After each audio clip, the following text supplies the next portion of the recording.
going on, crew? Welcome back to the channel. Today we're going to be taking a look at the Google Pixel 7 and 7 Pro. Now, I did pre-order my 7, which was available in 3 different colors: lemongrass, snow, and obsidian. And you can get this device for a really good deal with trade-in, which we're going to get into in a little bit more detail. And also the 7 Pro, which is available in hazel, snow, and obsidian too.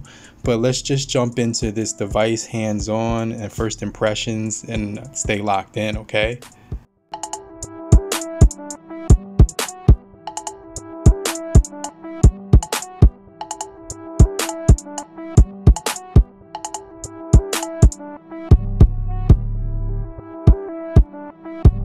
Yo, welcome back to the channel. So today we're going to be taking a look at the Pixel 7 hands-on side by side against this Pixel 7 Pro, and starting at $899 for the Pro model and $599 for the 7. It's going to be pretty similar on a piece of paper. There are going to be some minor differences: 20:9 aspect ratio for the 7, 19:5:9 aspect ratio for the 7 Pro.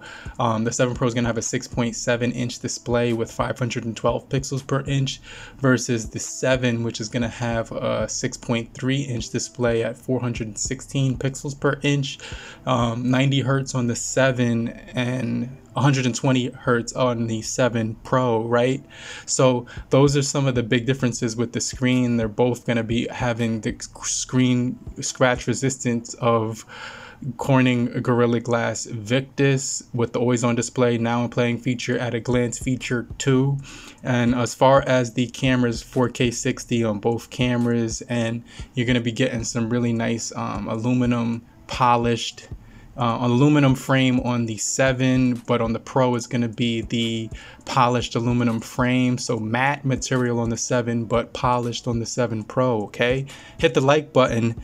I just want to remind you to hit the like button, right?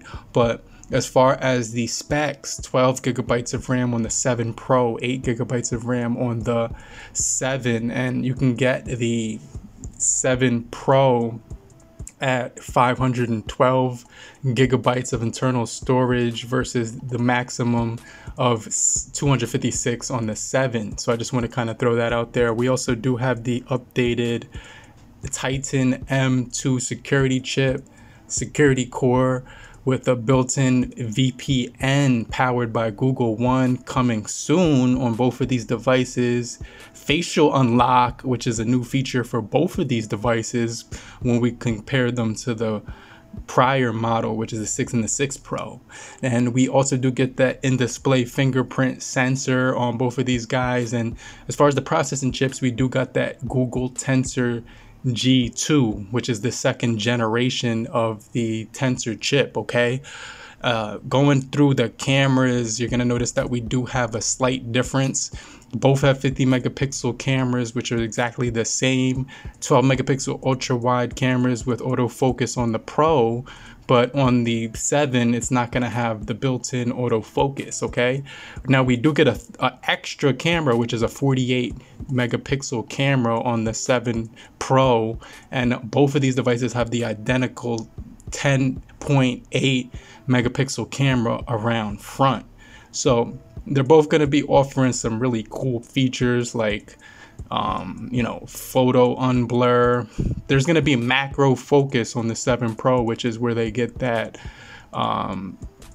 autofocus feature from. And then we also get the night sight feature on both of these guys: top shot mode, portrait mode, super high res mode on both, motion autofocus on both, live HDR plus on both, and a few other features like the ultra wide camera, lens, portrait light, magic eraser, motion mode, real tones, face unblur, panorama, manual white balancing, and the locked folder. So I just kind of want to throw that out there. But if you're still here, just type down below "I'm still here" in the comment section, and you can see that camera ledge on both of these devices is really solid, and they're going to both be launching with Android 13. So the hardware is extremely premium, made from recycled materials too, and I just really like the camera ledge.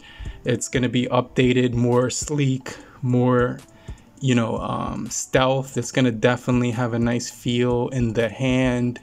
The smaller Pixel, the Pixel 7, is obviously going to feel a little bit more maneuverable in the hand. And then on the 7 Pro, it's going to be slightly bigger with a curved display. You could also get the 6A, which you guys already know about. But also, as far as the audio quality, 3 microphones on both with noise suppression, stereo speaker sets on both of these things. And like I said before, they're going to be extremely premium devices, and you can definitely get some good trade-in offers right now that Google and Best Buy are offering for these 2 new latest flagships from Google.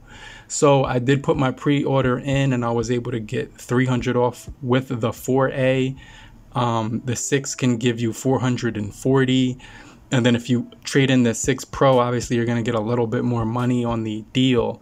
So you will be able to get some really nice features like screen recording, sound amplifier, one-handed mode, data saver, battery share, screencast, and a whole lot more.